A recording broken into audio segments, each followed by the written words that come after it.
Ladies and gentlemen, my name is Matt, I am the American-Canadian Gamer, and today I want to talk a bit about Call of Duty Ghosts, and more specifically how this latest installment in the franchise has really come to disappoint me.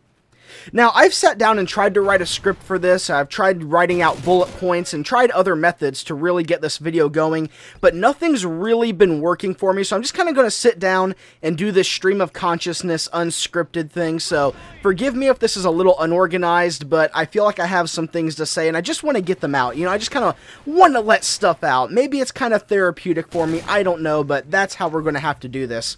Writing a script just isn't going to work.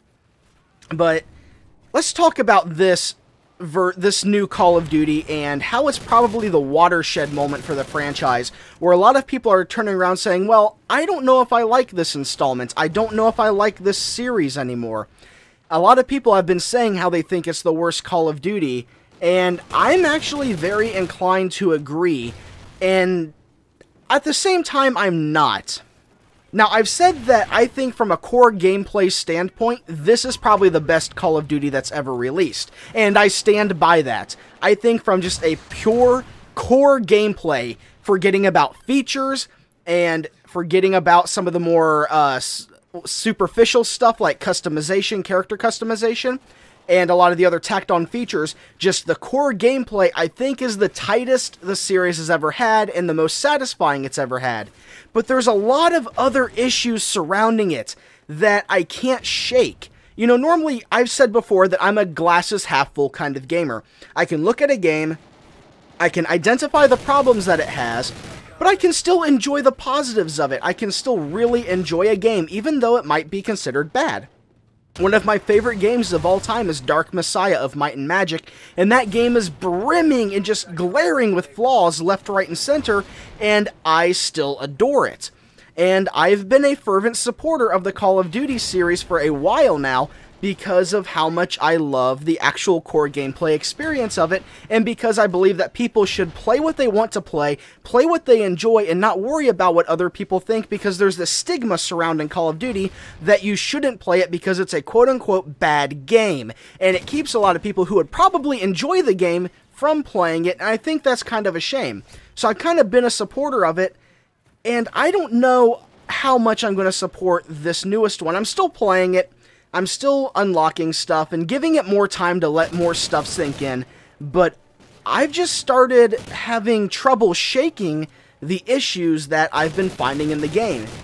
And I think the first place I need to start is really just the way Infinity Ward, Sledgehammer, and what Ravensoft is at the third studio, their attitude towards PC gamers. Treyarch seems a little more lenient towards the PC, so I think this is more of a developer and not a publisher thing, because Activision, if Activision was really in the full control of these issues, then we would see the problems happening with Treyarch as well. But Infinity Ward's stuff, at least the remnants of Infinity Ward, their stuff has just kind of been a big middle finger to the PC audience. I mean, this one is so poorly optimized, it's not even funny. I mean, I can run any game on the market at maximum settings.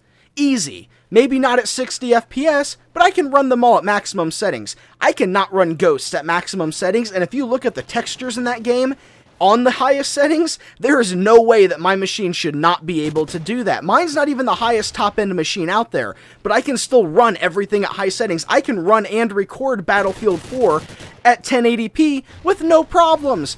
I cannot record Call of Duty on its medium-low settings very well without having significant frame drops, and that poor optimization is really an issue because it does catch you in the middle of gameplay. I don't care if a game runs at 30, 60, or 90 FPS. I mean, I need a 30 FPS minimum. Anything above 30 I'm okay with, but as long as the game has a consistent frame rate, I can handle it at 30, and that does not bother me whatsoever. But this game does not want to stay at a consistent FPS. I have not been able to get it to stay stable. And I was able to do that with Black Ops 2, because Black Ops 2 has a frame lock. You can do that with Black Ops 2. You can't do that with Ghosts. And it's become such a big issue. I mean, there was those optimization issues with that. And then you have the graphical glitches. If you go back and look at my Honey Badger video, you'll see the graphical glitches that occurred there with the models, the meshes just expanding across the screen, and that happens on a very regular basis. It happens a lot with tactical grenades, with the concussion grenades. It happens a lot with those for some reason. The mesh just expands, and I will have to change loadouts occasionally throughout the videos, throughout the matches. And sometimes I've had matches where I go from one loadout to the other, and all of my weapons have that error, and I can't do anything. I have to leave the match, and it's just really irritating that that happens. Really irritating. And also the way how they've kind of departed away from dedicated servers for PC.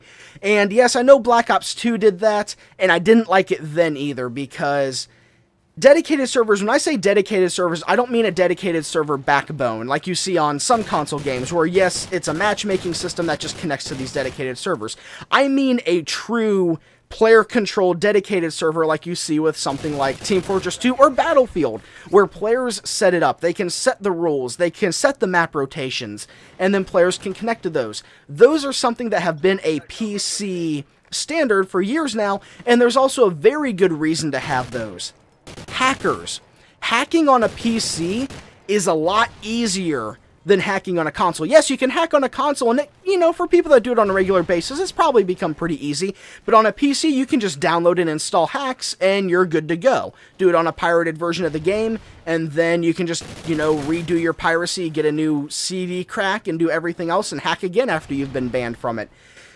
And when you're in a matchmaking setup, there's nothing you can do about those hackers other than report them, but when they have pirated copies, and they have their IP address masked from various sources, then you just have people that you can't stop from hacking, who either hack because they enjoy it, because they're just trolls, or for whatever stupid reason. But when you're on a dedicated server with admins that play on the server regularly, they can handle hackers. They can just boot hackers. That's no problem. We used to do that in Call of Duty 4 all the time.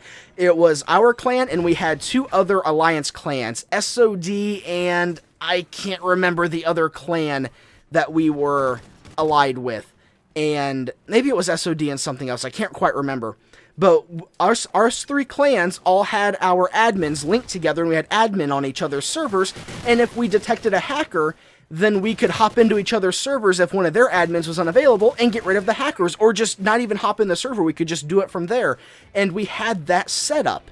And it really worked. Yes, occasionally a hacker would empty a server, but it happened so rarely that it was never an issue. And we actually had problems where we could have opened up a second server because we got so much traffic and because we adminned everything so well. And then also you get these communities that build around servers. I mentioned this, and I think my like and dislikes, that communities build around servers, and then you get regular people that come in, you make friends in the servers, you play with them on a regular basis, and it makes the game so much more enjoyable because you have friends in the game, that it removes that competitive stigma of, I have to do good, and if I do bad, it's just going to make me angry at everything. And it's just a lot of things that have been very standard and very simple to do with the PC gaming scene for first-person shooters has just really been ignored from both a technical and just well, I guess it's all technical standpoints in terms of the servers and glitches and optimization.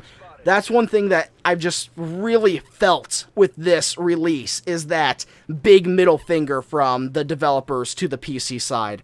I've really felt it this time. And if they release, as I said before, if they release the Xbox One version with features that the PC version doesn't have, I'm going to be really angry, and you'll probably not see any more Call of Duty on this channel if that happens. Hopefully it won't, or if they release the Xbox One and then a patch that updates everything on PC, I would be okay with that, but they're walking a fine line right now with that. But other issues that I have that aren't really technical, but more from a design aspect.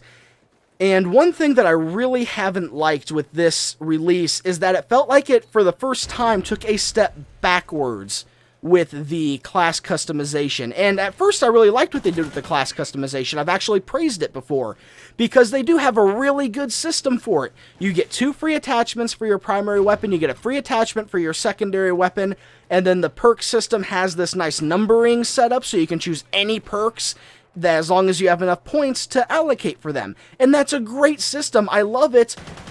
And at the same time, they've implemented this great system that they can't take advantage of because they got rid of a lot of stuff from previous games that are now missing, and it's like you have this great system and nothing to do with it. The first major change that really has kind of confused me and irritated me is they got rid of the weapon attachment perk thing they had in Black Ops 2. Wow, I did not explain that very well. Okay, in Black Ops 2, if any of you played it, you realize that they got rid of perks like Steady Aim, and they got rid of perks like Quick Draw, and they replaced them with attachments. Steady Aim became a laser sight. The Quick Draw perk became the Quick Draw handle. And they did that. They did that for all the perks that affected weapons. And I thought that was really great because it opened up room for your perks to do other things and do things that helped you, like Hardline and Flakjack, and you didn't have to worry about having something like Steady Aim. And they got rid of that now.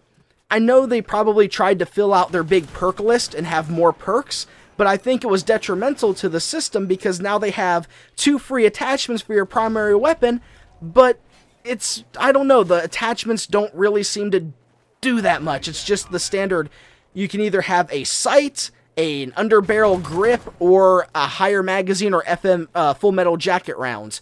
They really don't have much in terms of attachments, and it's really just disappointing to see that because there's no reason to take the perk that lets you have 3 attachments because there's no reason to have 3 attachments on a gun because none of them are worth having. And I don't know, I would have rather have seen them maybe give you 1 free attachment for your weapon, and then you could add as many attachments as you wanted, as long as there was room on the gun to do that, and then each additional attachment consumes a point. That would have instead gone to a perk. I think that would have worked a whole lot better.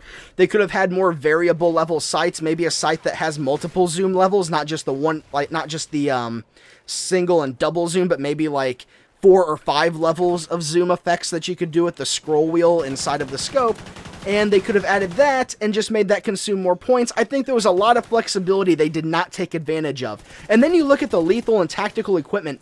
There are things that they added in Black Ops 2 that were really, really neat, like the Black Hat and the EMP grenades that just aren't there. And then they replaced the bouncing Bettys with the IEDs, which was the worst thing they could have done. IEDs make me miss bouncing Bettys. That's how bad these things are. They're C4 charges that detect an enemy getting nearby, and then they detonate. They have an AoE detonation. You can stick them to ceilings, walls, floors, and you can't duck or avoid them in any way. At least a bouncing Betty could only sit on the floor, and you could crouch under it. You can't do that with an IED. It's either you have Flak Jacket, or you're at just the right location to avoid it, or it kills you. That's really what it comes down to, and that's really irritating. There's a lot of things from that perspective, from the loadout perspective, that have really just... I'm just not liking. It's disappointing with this game because, as I said, from the core gameplay standpoint, this has probably been the best Call of Duty. The gunplay, the movement, everything feels so good. And they have this little golden gameplay right there. You can see it. You can see that they have this potential there.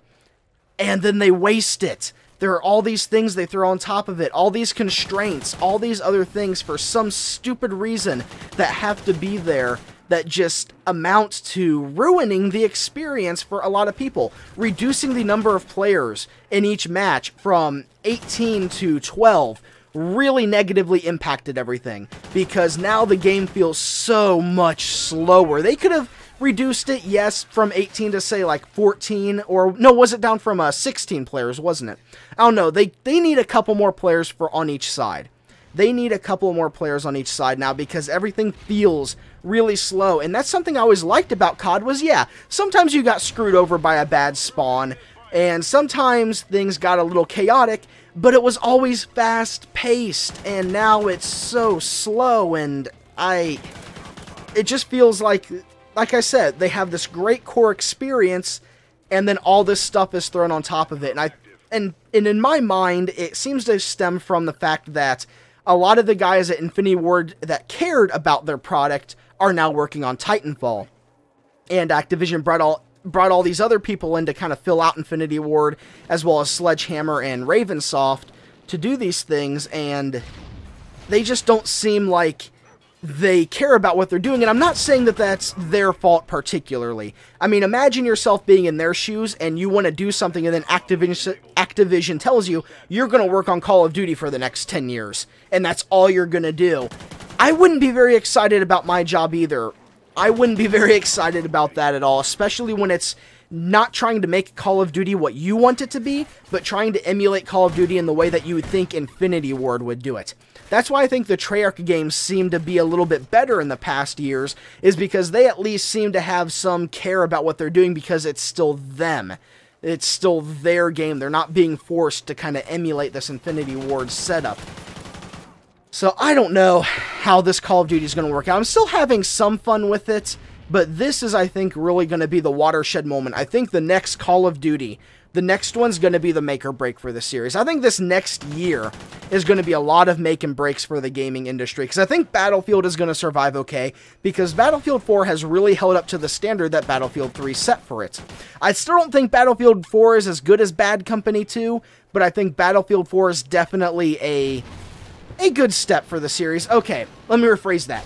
Battlefield 4 is pretty much Battlefield 3, but at least Battlefield 4 retained the level of quality that was set by Battlefield 3. Ghosts did not retain the quality that was set by Black Ops 2 or Modern Warfare 3. Ghosts didn't meet any of those quality standards at all. And this next year is going to be big, because we have both Destiny and Titanfall coming out, and it means that COD's going to have real competition. As I said, I think Battlefield's going to survive because they offer a specific experience, that combined arms warfare on these large maps, that Destiny and Titanfall aren't going for. Titanfall is doing more of a squad v squad setup, and Destiny's more of the fantasy MMO FPS. And Call of Duty, where do they fit into that? They have direct competition with Titanfall, and I think the next one's going to be the big make or break for this series. So I know this is kind of ranty, I apologize, but just, I feel like I have to get this off my chest, because this Call of Duty is the first time I've really sat down with the series and gone, wow, was that really worth my money? And I don't know. I mean, I've always enjoyed the game up until this point. I'll probably will enjoy it more. Maybe if they come back and they fix their issues, and they, you know, add an FOV slider would be nice, because I'd love to put the FOV fix into my game, but I don't want to get banned. They said it was okay in Modern Warfare 3, but then they had the people take down the fix, and I don't even know. I don't want to risk it. And just some other issues if they fix the optimization. But if they release the Xbox One version and the PS4 version, and they're fixed, they're perfect, and then they don't do anything with the PC version at all, that's going to be the cutoff point for me. So I don't know. We'll see. We'll see how everything goes. But for those of you that have been playing the game, what do you think? I mean, has it been kind of disappointing? Have you been not satisfied with this one?